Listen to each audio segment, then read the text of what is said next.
ఆయన అంటాడు ఇది 3 నెలలు సవాల్ చేసిన కేసీఆర్ కేటీఆర్ కి ప్రతి సవాల్ చేసిన సీఎం రేవంత్ రెడ్డి అల్లా తప్పగాడని అల్లా తప్పగాలం కాదు అవులగాలలాక అయ్య పేరు చెప్పుకొని కుర్చీలో కూర్చోలేదు సన్నాసుడా.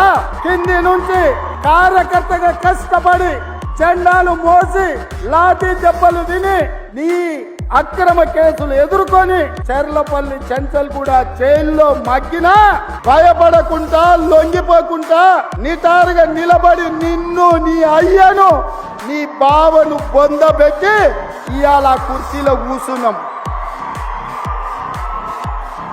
ఈ కుర్చీ ఇనాం కింద వచ్చింది కాదు, ఈ కుర్చీ అయ్య పేరు చెప్తే వచ్చింది కాదు బిడ్డ.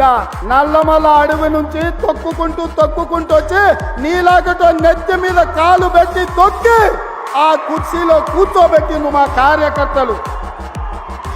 ఇవాళ కుర్చీ ఉందంటే అది మా కార్యకర్తల త్యాగం.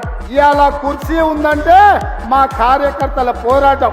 ఈ కార్యకర్తలు వీళ్ళు నాకండగా నిలబడ్డంత కాలం, నన్ను భుజాల మీద మోసినంత కాలం, నువ్వు కాదు నిన్ను పుట్టించిన నీ అయ్య కాదు వాళ్ళ దేవుడు వచ్చినా ఈ కుర్చీని తాకలేరని నేను ఇవాళ చెప్పదలుచుకున్నా.